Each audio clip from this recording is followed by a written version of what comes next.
নমস্কার বন্ধুরা, আপনারা দেখছেন রুমার হেসেল। আপনাদের সঙ্গে আমি রুমা। শুরুতে নজর রাখি যে আজকে রুমার হেসেলে কি তৈরি হচ্ছে। আজ রুমার হেসেলে তৈরি হচ্ছে বাঙালি অতি প্রিয় এঁচোড়ের কালিয়া। একঘেয়ে যদি মাছ মাংস খেতে ভালো না লাগে তখন আমরা কিন্তু এঁচোড় দিয়ে অনেক রকম রেসিপি বানিয়ে থাকি।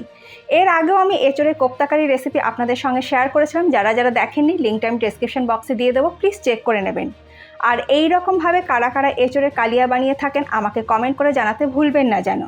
তাহলে দেরি না করে লাইভ ফুটেজ চলে এসেছে, দেখে নেওয়া যাক কীভাবে বানিয়ে নেব এই এঁচোড়ের কালিয়া।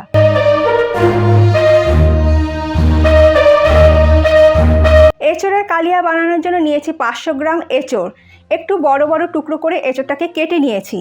এই রকম বড় টুকরো করে কেটে নিলেই ভালো হয়। আর নিয়েছি দুটো মিডিয়াম সাইজের আলু দুটোকেও এইরকম একটু বড় বড় টুকরো করে কেটে নিয়েছি।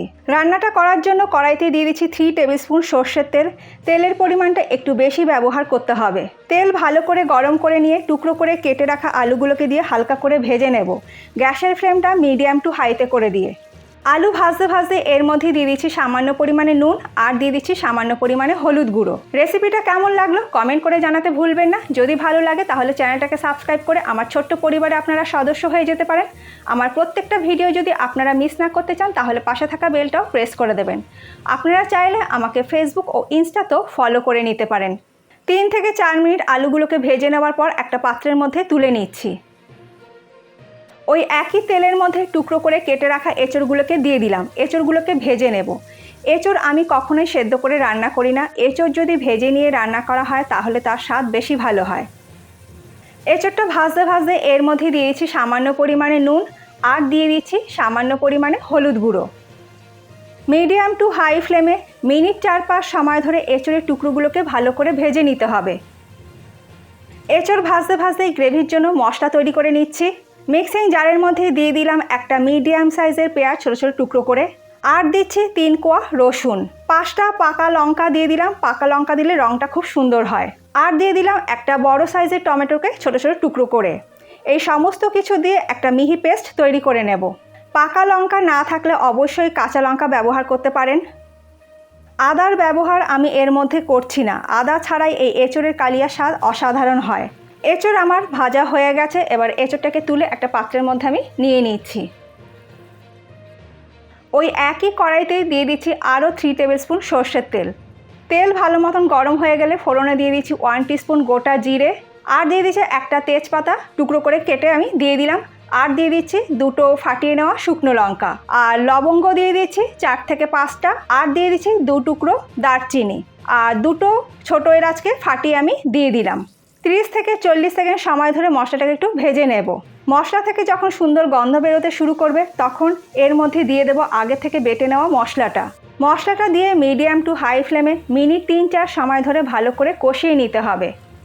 মশলা কষাতে কষাতে এর মধ্যে দিয়ে দিচ্ছি 1/2 টিস্পুন হলুদ গুঁড়ো, আর দিয়ে দিচ্ছি 1 টিস্পুন জিরে গুঁড়ো, আর দিচ্ছি 2 টিস্পুন কাশ্মীরি লাল লঙ্কা গুঁড়ো। কাশ্মীরি লাল লঙ্কা গুঁড়ো দিলে রঙটা খুব সুন্দর হয়। তারপর সব কিছু দিয়ে ভালো করে মিশিয়ে নিয়ে আবারও ভালো করে মশলাটাকে কষিয়ে নিতে হবে। মশলাটা আমার বেশ কিছুটা কষানো হয়ে গেছে। এরপর এর মধ্যে দিয়ে দিচ্ছি স্বাদ মতো নুন, আর দিয়ে দিচ্ছি 1/2 টিস্পুন শাহি গরম মশলা গুঁড়ো, আর দিয়ে দিচ্ছি মিক্সিং জারটা ধুয়ে সামান্য পরিমাণে একটু জল। সব কিছু দিয়ে মশলাটাকে একটু সময় নিয়ে ভালো করে কষিয়ে নিচ্ছি।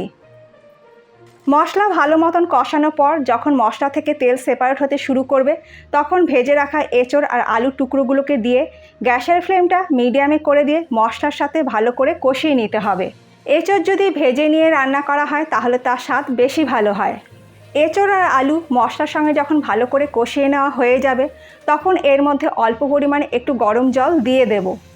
গরম জলটা দিয়ে সব কিছুর সঙ্গে ভালো করে মিশিয়ে নিচ্ছি। এবার এই এঁচোড় আর আলুটাকে ঢাকা দিয়ে 5 মিনিট সেদ্ধ হওয়ার জন্য অপেক্ষা করব। গ্যাসের ফ্লেমটা লোতে করে দিয়ে 5 মিনিট পর ঢাকাটা খুলে নিচ্ছি। আবারও একবার ভালো করে মিশিয়ে নিচ্ছি। যেইভাবে আমরা মাংস কষিয়ে কষিয়ে রান্না করি ঠিক সেই রকমভাবে কষিয়ে যদি রান্না করা হয় তাহলে এঁচোড়ের কালিয়ার স্বাদ খুবই ভালো হয়। ভালো করে কষিয়ে নেওয়া হয়ে যাওয়ার পর এবার এর মধ্যে দিয়ে দেব পরিমাণ মতন গরম জল। রান্নাতে গরম জল ব্যবহার করলে রান্নার স্বাদ খুবই ভালো হয়। সব কিছু ভালো করে মিশিয়ে দিচ্ছি। এবার ঢাকা দিয়ে গ্যাসের ফ্লেমটা লোতে করে দিয়ে এঁচোড় আর আলুটাকে সেদ্ধ করে নেব আরও 5 থেকে 6 মিনিট সময় ধরে। অপর দিকে একটা ভাজা মশলা তৈরি করে নেব। তার জন্য ফ্রাই প্যানের মধ্যে দিয়ে দিচ্ছি 2 টিস্পুন গোটা জিরে, 2 টিস্পুন গোটা ধনে, একটা তেজপাতাটাকে একটু টুকরো করে দিলাম, 4-5টা ছোট এলাচ, একটা বড় টুকরো দারচিনি, 2টো শুকনো লঙ্কা, একটা জয়িত্রীর ফুল।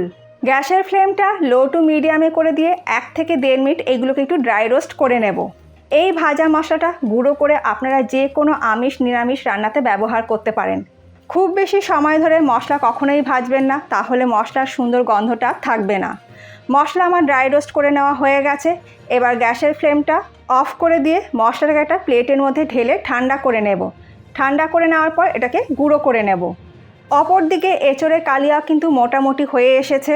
এঁচোড় আর আলু দুটোই কিন্তু সেদ্ধ হয়ে গেছে। এই সব কিছু আরেকবার ভালো করে আমি মিশিয়ে নিলাম। সব শেষে এর মধ্যে দিয়ে দিচ্ছি 1 টিস্পুন চিনি আর দিয়ে দিচ্ছি 1 টিস্পুন ঘি। যেহেতু কালিয়া, ঘি গরম মশলা ব্যবহার করলে স্বাদটা বেশি ভালো হয়। সব কিছু দিয়ে ভালো করে মিশিয়ে নিয়ে গ্যাসের ফ্লেমটা বন্ধ করে দেব। সব শেষে দিয়ে দিচ্ছি 2 টিস্পুন যে ভাজা মশলাটা তৈরি করে রেখেছিলাম সেই ভাজা মশলাটা। আবারও সব কিছু ভালো করে মিশিয়ে নিয়ে এরপর ঢাকা দিয়ে 5 মিনিট স্ট্যান্ডিং টাইমে রেখে তারপর গরম গরম এঁচোড়ের কালিয়া আমি সার্ভ করব। রুটি, পরোটা, গরম ভাত সব কিছুর সঙ্গে কিন্তু এই এঁচোড়ের কালিয়া দারুণ লাগে।